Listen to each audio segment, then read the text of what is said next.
Hi everybody, this is Gio, and this is the first story I'm transferring over from my other channel. So if it seems familiar to some of you, that's because it probably is. This is the cleaned up version of a different kind of sexy. Tilt it a little further, one of my friends yelled. Another hot day in a small country in Africa. I wiped the sweat off my forehead with the back of my hand and looked out at the savannah. No wind, no rain, and very little technology. We were in the outbacks of the outback, just where I like to be. I'm Nick Harris, 23 and free. I hadn't cut my hair in months. I don't shave much, and I don't follow any fashion trends. Out here, most of them are a joke. At 6'1", I towered over most of the people around here, and my hair, normally brown, was now sun-bleached blonde. I'm tan. Very tan. I've lived in the sun for the last 3 years, and a lot of the time I'm shirtless. It saves on laundry. I'm also the only gay guy on the crew, and as far as I can tell, in the village. We all get along, but sometimes it can get lonely. As a general rule, in this part of Africa, any letter of the alphabet is frowned on, except S, as in straight. So I'm pretending to be straight to avoid a lot of problems. I set the ladder up next to the house we were framing. Thunk. A frisbee hit the ladder. Sorry, a guy yelled. He was one of the teens of the village, and he and his friends threw one of the frisbees around. We had brought them when we arrived. We always bring fun things for the kids. I picked up the frisbee, took aim, and let it sail. I've gotten good over the years I've helped out, because we always bring frisbees. It sailed over their heads. The boys ran after it, and one guy jumped and caught it. I loved it here. I climbed the ladder and steadied the frame of the left wall as a couple of friends nailed it in place. Let go, another co-worker yelled. I let go of the frame, ready to catch it if it started leaning one way or the other. We'd built 7 houses here, dug a well, and had a windmill to help pump the water. We had plans for 10 more houses, a church, and a building for storage. Hey crew, gather around. That's what Arnie calls us. He's kind of the boss and translator for us. We work for the World Aid and Charity Society, traveling all over the globe to help people rebuild their lives. I've been with them for 3 years. The pay is reasonable, but even better, it let me see the world. Hurry up and get everybody, Arnie said again, his voice louder than expected. Bad news. Is one of the houses in the way of somebody's garden? Alyssa said. We probably built one backwards, I said. It's worse than that, Arnie said. Everybody here? Good. Arnie lowered his voice. I just got off the sat phone with HQ. There's been some kind of uprising. The rebels are marching this way. They want to take Americans hostage and ransom us for money. The State Department recommends all Americans leave the country. Are we in danger? Elisa said. We're aid workers from a rich country, I said. An easy target. The society has arranged transportation to the embassy. Grab what you can, because we leave in 15. 15 minutes? Somebody shouted. Think of this as an enforced vacation to see your family. Passports and IDs take priority. Tools and clothes can be replaced. I want to be gone the second the bus gets here. Go. I had a bunch of clothes drawing on a line that I couldn't get to, and my tools would have to stay. I hope the people got good use out of them. 10 minutes later, an old brown school bus thundered into our village. As I ran to the bus, the tiny old woman I stayed with stopped me and grabbed my hand. She was missing a couple of teeth and had her thin silver hair pulled back into a tight bun. I don't know her name. Everybody simply called her Old Grandma. You have a very kind heart and have become a grandson to me, she said in broken English, and pulled me into a strong hug. She whispered, You write me and tell me you are safe. You can read? I asked. No, my great-grandson reads to me, she whispered. You are a handsome and kind man. I will pray for you every day. Go, before the bus leaves. Will you be okay? I asked. Old Grandma will be here for many years," she said, tapping my cheek. "You remember, Old Grandma loves you." She shoved a sack into my hands that was filled with rolled cinnamon flatbreads. She made them and gave them to anybody who came to visit her. "Thank you," I said, and ran for the bus. 2 minutes later, I left the kindest people on earth. I put Old Grandma's gift in my mostly empty suitcase. It took us 4 hours to reach the capital city and the embassy. We waited another 2 hours for a plane, and then it was a bumpy flight to Miami International, and then up to Chicago O'Hare. Along the way, my friends went in different directions, until I left the last of them as I boarded a flight for Vegas. While I waited, I plugged my charger in and texted my dad on my almost dead phone. "In Chicago, coming home for a visit. See you in 4 hours. Can someone pick me up?" I sent flight information, but didn't hear back until I had boarded the plane. I stared at the date on my phone. It had not even been 24 hours since I had been working on the house, and I'm back in America going home. Life moves terrifyingly fast sometimes. Mom replied with a text. "You are interrupting your grandmother's Friday night bridge game, and your sister has an important date. You will reschedule your flight for tomorrow." Why was I going home again? It was too late to reschedule and too late to change flights. "Already on the plane," I texted back. The man next to me leaned away and placed a hand under his nose. I'm in the same clothes I wore back in Africa. As soon as the plane had taken off, I found the washroom and cleaned up a little.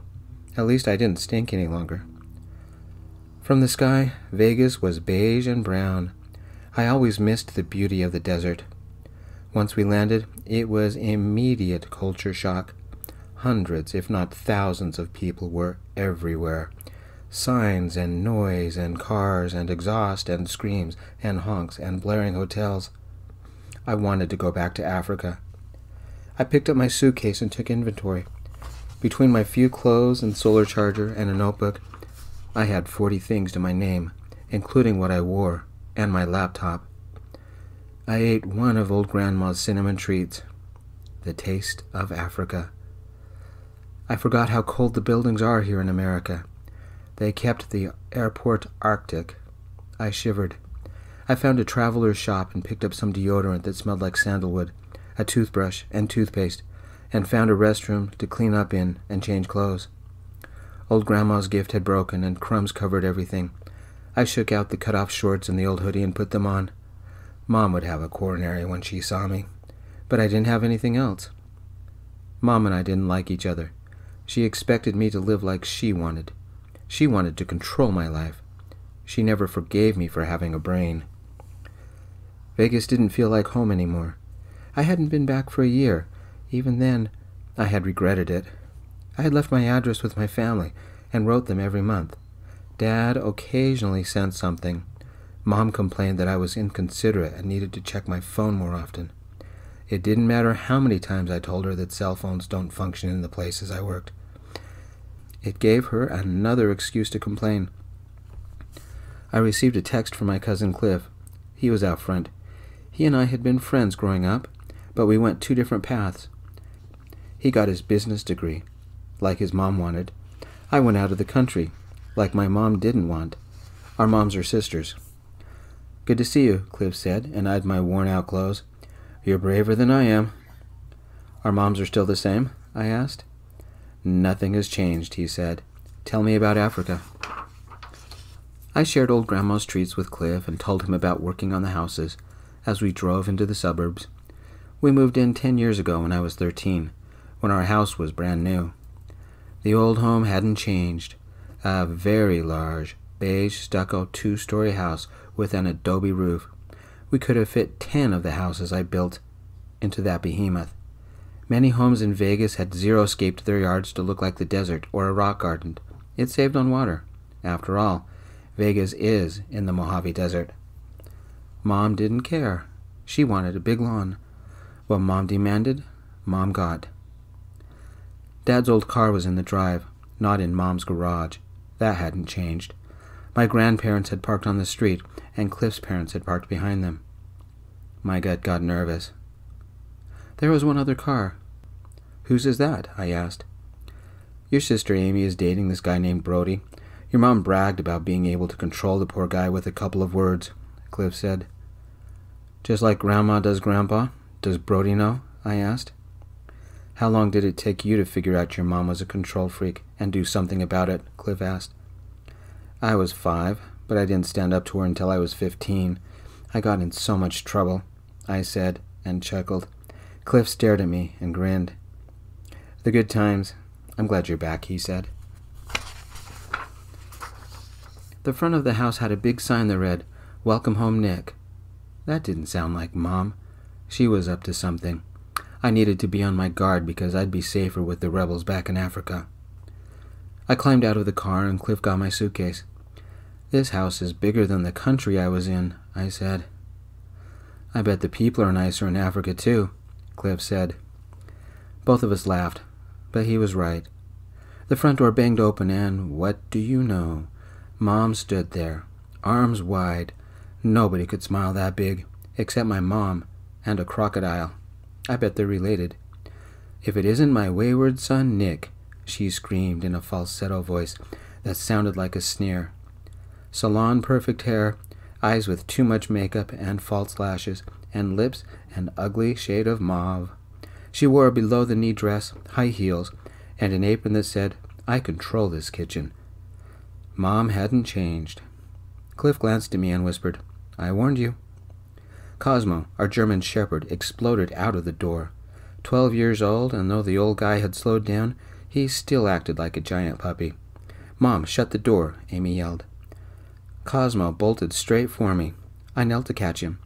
A man ran after the dog. Clean-shaven, brown, almost black hair, pale skin, but he moved like a runner. He wore an impeccable white button-down shirt with long sleeves with crease marks, and khaki slacks, also creased, and polished shoes. Was that Brodie? Cute guy.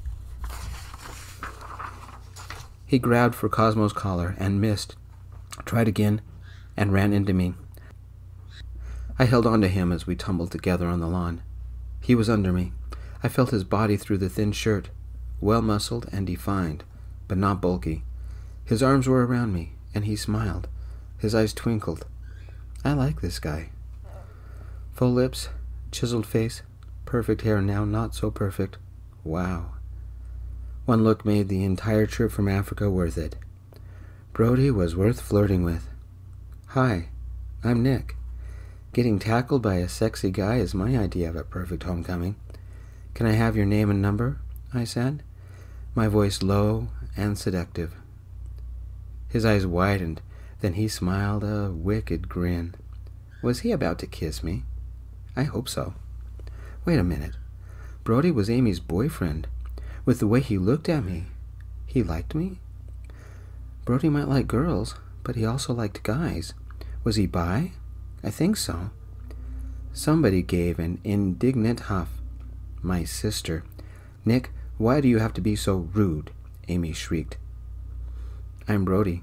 Blame the tackle on Cosmo. Got some paper?" Brodie said. Was he flirting back with me? "Nick, hands off. That's Amy's boyfriend," Mom demanded. Brodie's smile faded. He looked away from me and frowned. Somebody didn't think he was Amy's boyfriend. Something had happened between him and Mom, too. I sat up, and Cosmo bounded towards me. I grabbed his collar and hugged him. A shadow flickered across Brodie's eyes. Sadness? His smile returned, but he looked at his car. "I missed you too, Cosmo," I said. I aimed the dog and all his energy at Brodie, and a big slurp later, both Brodie and I were laughing. I helped the guy to his feet. Our tussle left a grass stain on the back of his shoulder of his white shirt. Crap. Around here, that's a crime. "Nick, it's so good to have you home," Mom squealed, and looked me over to see if I had dressed myself right. Her eyes grew hard and frowned. She glanced at the neighbors on their porch watching us, and then gave me the kind of hug one gave a stranger, barely even holding my shoulders. Amy said, "Hi," but forced herself between me and Brodie. Grandmother patted me on the back, holding her breath. Dad was the only person who gave me a proper hug. Mom saw the grass stain on Brodie's shirt, his messed-up hair, rumpled clothes, and opened her mouth to complain. "Mom," I whispered, "do you have to be mean all the time?" She shut her mouth, scowling, and turned her back to both me and Brodie. I'd pay for confronting her later. I wish I was back in Africa. Brodie ruffled his hands through the dog's fur and looked at me. His mouth drooped a little. I gave him a chin lift to try and encourage him. Something was bothering him, and it had to do with my family. But Brodie was worth looking at, brooding, deep, intelligent, and he cleaned up very nice. He liked Cosmo, too. Brodie caught me looking at him and smiled at me. They led me into the house, and Grandma made small talk as if to hide the silence. "I've cooked your favorites, sweet peas and cream sauce, the applewood bacon you like, which we'll put on our hamburgers, and sweet homemade pickles." Grandpa grew the cucumbers and slaved every September canning them. I used to help him until I left the country. Grandma only had to open a jar, but that didn't stop her from taking credit. The living room had chips and dips and unlit long candles and cookies and heart-shaped pillows on the couch. The table had a heart-shaped box of chocolates. Little white lights hung on everything. Every picture was of my family. Mom and Dad, Grandma and Grandpa, my aunt and uncle, Brodie and Amy, Amy at the prom with her date, Amy graduating high school. But none of me. Mom had tried to make this room romantic, but it came across as tacky. What was she trying to do? A romantic interlude for Brodie and Amy? We all went into the backyard, where Clif turned on the propane for the barbecue. So why the fancy living room? Mom and Grandma and Amy loudly whispered about my clothes and my hair and the grass stain on Brodie's shirt, and when Brodie would propose while I helped Clif with the barbecues. And my dad manned the deep fryer. My grandfather brought out the food, and Brodie set up the plates. They shut up when Brodie was around, and Amy batted her eyes. Mom and Grandma hadn't changed. Amy was just like them. I hadn't slept much the last 24 hours. I'm being cynical. We sat for dinner. "Which country are you in now?" Amy asked. Her hand captured Brodie's and set it on the table, right where I could see. "We've been building houses in this rural place in Africa. You wouldn't believe how poor it is. They don't even have running water. At least, didn't, until we installed a well and a windmill to pump it. Let me show you," I said, and got out my laptop. I showed them picture after picture of our work in Africa and other places. Clif and Grandpa leaned in to take a much closer look. Grandmother whispered, but loud enough so everyone could hear, "That's embarrassing. He doesn't wear any clothes, and the ones he is wearing are rags." She meant me. I didn't wear a shirt in a lot of the pictures. Should I tell her that what I'm wearing is all I have? No. She'd judge me anyway. Ignoring her would drive her crazy. Brodie kept tapping the space bar and looking through the pictures. His eyes widened, and every few clicks he shifted the laptop a little to get a better view. He asked questions and more questions and smiled. He had a nice smile. A picture came up of old Grandma. She held one of her great-grandchildren. Had it only been a day since she hugged me? "You remember that old Grandma loves you." She never had much, but she shared it with me, with everybody. "Can't you find someone to help who isn't so homeless?" my grandmother whispered, even louder than her last whispered outburst. I ignored her and spoke only to Brodie. Clif had gone back to the barbecues. Grandpa had returned to the deep fryer. Passive-aggressive avoidance. Dad asked a simple question. "Why did you leave Africa?" I kept the answer truthful, yet simple. "There was an uprising, and the State Department said it wasn't safe for Americans to stay," I said. I took a bite of the burger and tried not to make a face. Sickly sweet. Mom mixed brown sugar with everything, including beef. In Africa, any kind of sugar was reserved for special occasions. I set the burger down and tried a fry. The fries were coated with something, also too sweet. The fry sauce was more sugar than sauce. I couldn't eat that either. I left the table and joined Clif and got plain fries without seasoning. Brodie never stopped cycling through my pictures. When I returned, I ignored the sour sneer on Mom's face. the indignant scowl on grandmother's face, and Amy's smirk of triumph. They were getting ready to move in for the kill, and Brodie didn't know it. I answered more of Brodie's questions, but Mom sat taller and tapped her fingers on the table. I wrote the society's website on a paper towel, then my phone number, in case Brodie wanted to talk about it more. "It sounds fascinating," Brodie said, looking at the web address. That was all the opening Mom needed. Brodie wasn't her target. I was. "A coup? It's not safe for Americans? What's next? Are you getting shot at? You will quit that job immediately and come home and settle down. You are done traveling. It's time to find a wife, go to school. You will stay here and get a real job." Mom only needed an excuse to attack, and I had given her one. Why did I think this time would be any different? "Mom, you can't control me anymore," I said. Mom pressed her lips together and prepared for battle. Brodie lowered his eyebrows, and anger flashed in his lips. Mom yelled, "You will do as I say because I am your mother and I know what's best." Brodie clenched his fists and forced them to unclench. Whatever was going on in his head was going on right now. I needed to get him out of here. I needed to get me out of here before I exploded. I wasn't 5 anymore, or a scared 15-year-old. I stared my mom down and kept my voice low. "Mom, Dad, we've had this discussion before. I am gay, and I'm not planning on getting married. I like to travel, I like working with my hands, I like helping people. I'll never be rich, and I'll never give you grandkids. When will you figure out that this is my life, not yours?" "At least I'm thinking about your future," Mom said, standing, her hand raised. Was she about to slap me? "Don't you mean the future you have planned for me?" I said, standing as well. I met her gaze and didn't back down. Brodie's jaw clenched and his eyes closed. His hand became a fist and his knuckles whitened. I had to get him out of here. It's like this every time I come home, so why did I even bother? This is my life. "Brodie, is that your car out front?" I said. Brodie opened his eyes, his skin pale, his mouth grim. "It is?"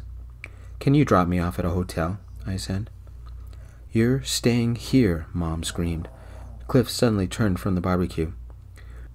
"When do you want to go?" Brodie asked. "You can't leave.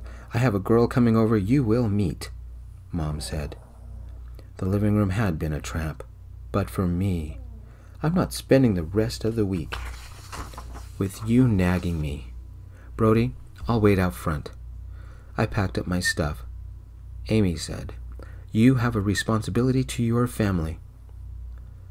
Another victim of Mom's and Grandma's brainwashing. "I thought you were smarter than that, Amy. Learn to think for yourself," I said, and walked out, through the living room, right through their trap. My family never even asked why I didn't have any clothes.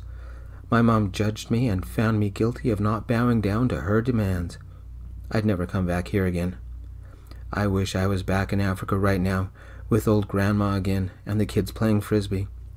I found a piece of paper and quickly wrote, "Mom, it was a mistake to think that you loved me. Goodbye." I left the note under the box of chocolates and waited by Brodie's car. It took him 2 minutes, which gave me time to settle down. The sad part? I still loved my family, even though they didn't love me. Brodie walked out, scowling. Something had happened. We drove off and Brodie's frown deepened. I didn't know the guy, but maybe I could give him some advice.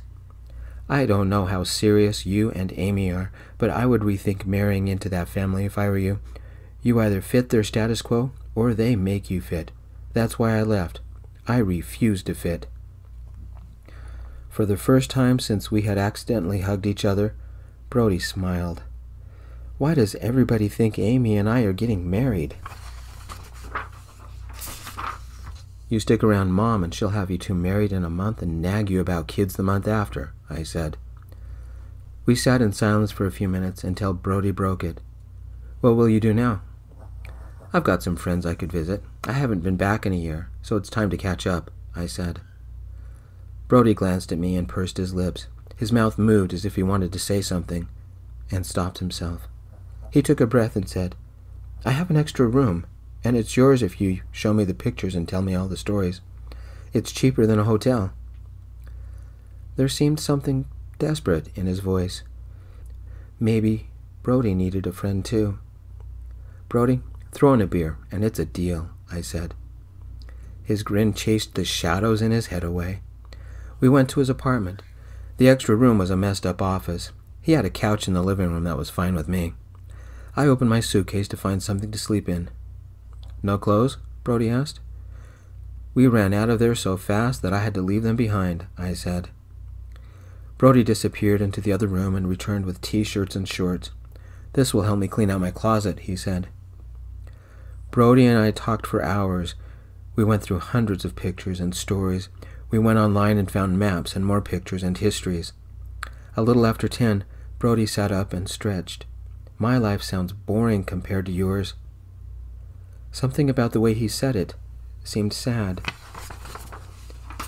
Somebody was finally interested in me, and I'd been talking about my life for hours. Was I that starved for attention? Not attention. I wanted somebody to love me. Am I that pathetic? With the way my family treated me? Probably. Brodie looked away for a moment. Had my enthusiasm for a friend shut him down? "Tell me about you," I asked. I wasn't sure he would talk, but he didn't get the chance. His phone rang. Nobody called after 10. My sister did. "Brodie, I am so sorry. My brother was so rude. He's always been like that, and no matter what Mom tried, he had to do things his way. He is so selfish."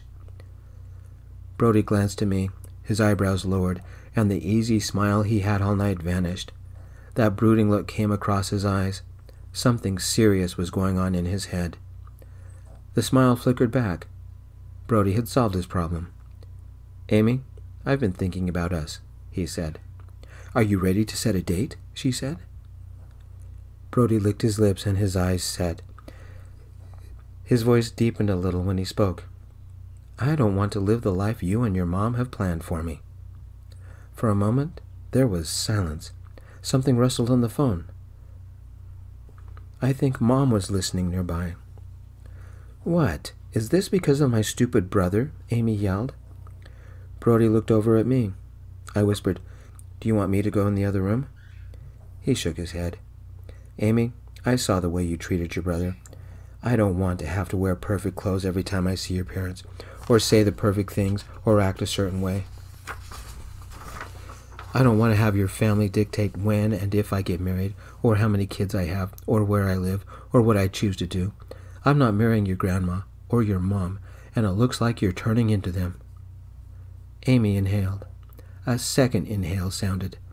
Mom was definitely listening in. "Are you saying we're through?" Amy yelled. "I'm saying you need to find somebody else for your family to control, because it's not going to be me. Goodbye, Amy." A moment of stunned silence. "Grandma was right about you," Amy screamed. "Mom, Brodie dumped me." Was it my imagination, or did Mom say, "We'll change his mind," before the call ended? It had taken me years to stand up to my family, and Brodie had just done it. I like this guy. Something about him seemed sexy and strong. "It's nice to know it's not just me they want to control," I said. Brodie got me another beer, and our hands connected. It had been a long time since I had slept with someone. Brodie had a playful side to him that I liked. But I was only here for a few days. It wouldn't be fair to him, or me. We went to bed, me on the couch, him in his bedroom. I would have preferred to go to bed with Brodie, and we hadn't even dated. A gentle tapping on my laptop woke me. Brodie sat before my laptop, quietly clicking through picture after picture. His eyes became sadder and sadder with each click. He didn't know I was awake. I should have said something, but I just watched. Brodie had an inner strength I admired. It turned me on. At one point he picked up my passport. I could have said something, but I didn't. He looked at the stamps, and his mouth drooped, and he looked away. Slowly he closed the passport and set it back with my wallet. Maybe he was trapped in his life. What was he looking for? A way to be free? A dream of something different? He went to bed, and I fell asleep dreaming of old Grandma and Cinnamon. After Brodie left for work the next day, I called Clif. "The fireworks started after you two left," Clif said.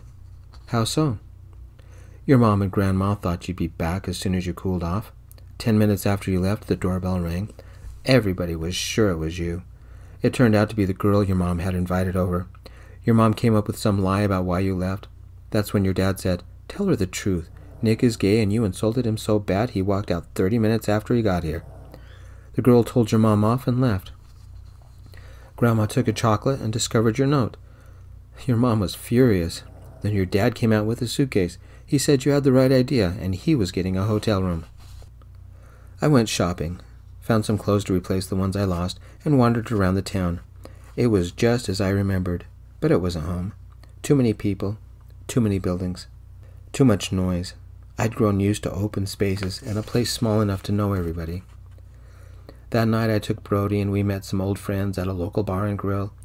They told me all about their jobs, their kids, the latest movies, celebrity gossip, and though it was good to see them, they felt like strangers.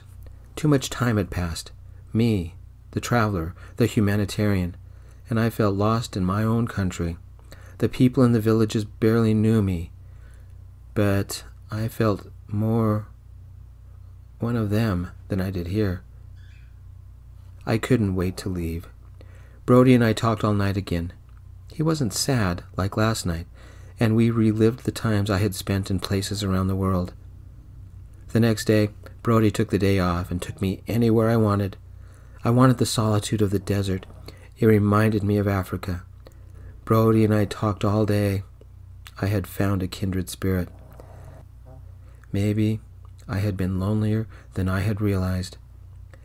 Every night we talked until well after midnight. I met him for lunch. I met his family and friends, and pretended for a little while that Brodie and I were dating. The night before I left, I had gone out to meet Clif. "Your mom is angry with everybody," Clif said. "Oh?" I said. "Amy blames her for losing Brodie. Your dad blames her for chasing you out and is looking for an apartment. Your mom is upset because no one does what she says," Clif said. "My mom said that if I ever saw you, to tell you to stay away a couple of years, maybe even lose their phone number." "Good advice," I said. "Nevada isn't home anymore."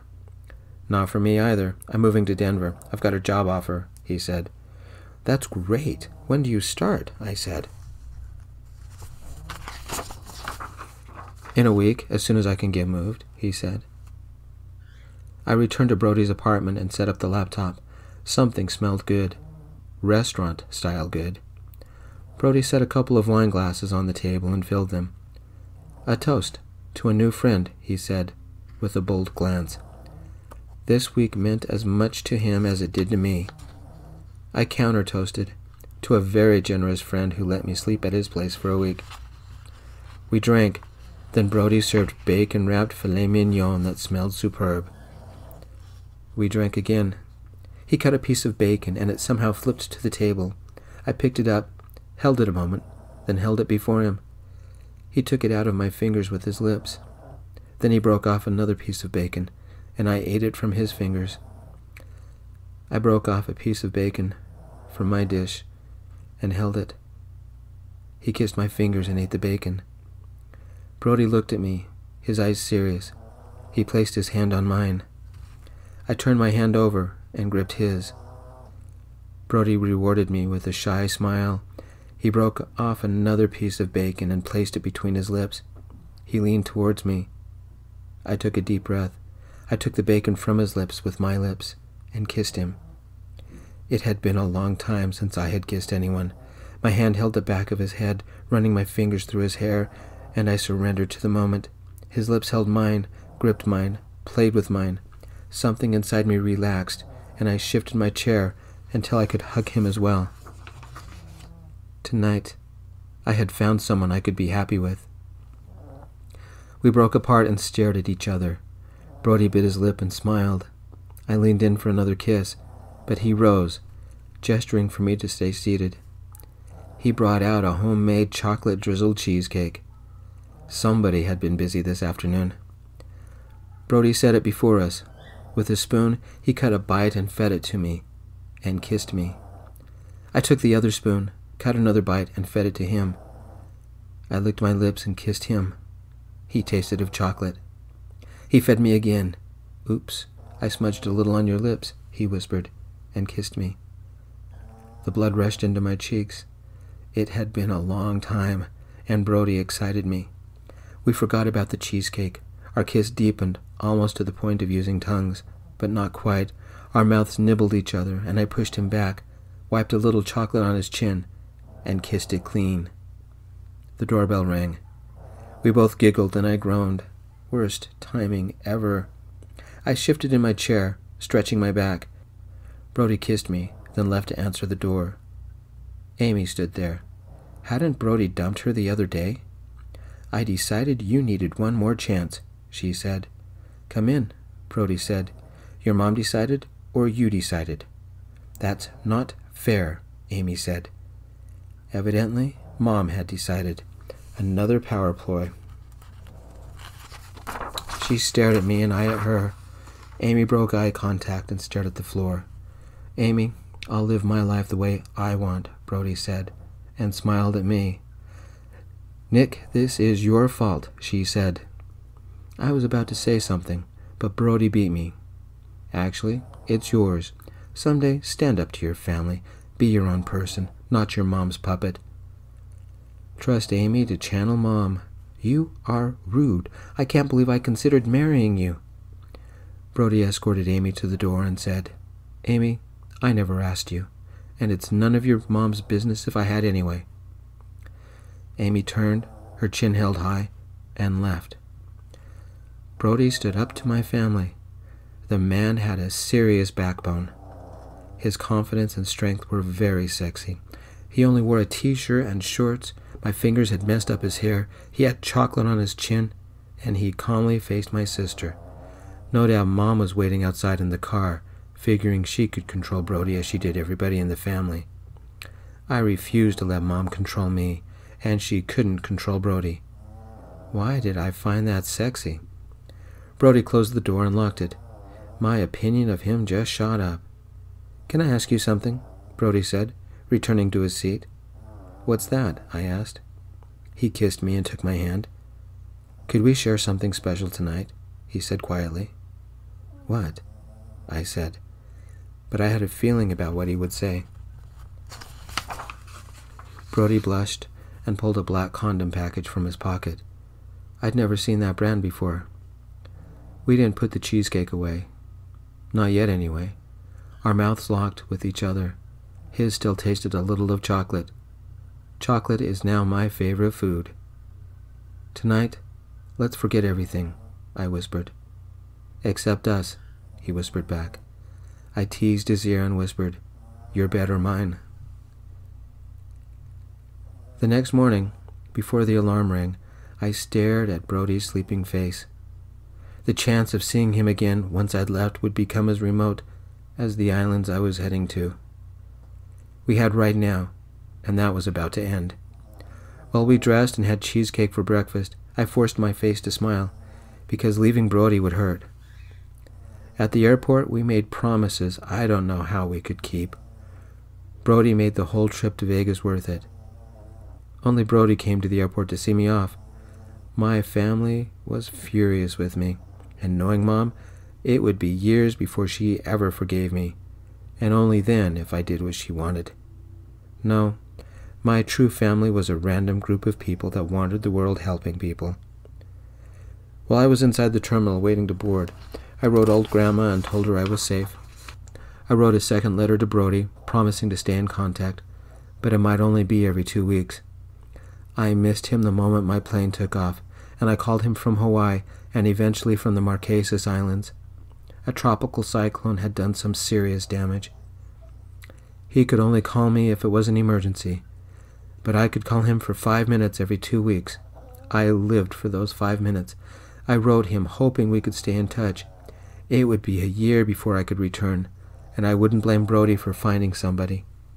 I wrote to old Grandma and told her that I had found someone. I had to keep it short and simple, international rates, but she felt like family.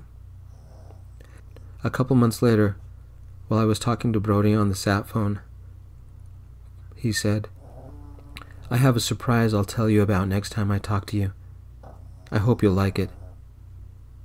A few days later, I was on the roof of the church in the village. It took a lot of damage and needed a roof, and walls, and almost everything. I knelt, shirtless and sweaty, hammering plywood. "Nick?" a voice said. I looked around. A guy wearing a linen shirt, khaki shorts, and holding a black condom package grinned up at me. It couldn't be. "Oh my God, Brodie, you're here?" I almost leaped off the church and ran to him. I had to hold him to make sure he was real. "I heard you needed some help," he whispered, right before we kissed. It took about 2 years, but the trouble in Africa eased up, and I took Brodie back to the village. Old Grandma sat in her house, the pictures I had sent her pinned to the wall with so many others. She had made kind of a shrine, and all the letters I had sent her were lined up, wrinkled, corners folded. She was a little older, but her eyes were clear. She smiled as she saw us. "Nick? I prayed my old eyes would see you again." "Old Grandma, this is Brodie, my husband." She clapped her hands together, smiling, and hugged us both. "The Lord has blessed me with 2 more beautiful grandsons." She got out her rolled cinnamon flatbreads, and we feasted. When we left the village, she gave us a hug and said, "Old Grandma will always love you." Thank you, everybody, for joining me for this story. I appreciate it. Peace.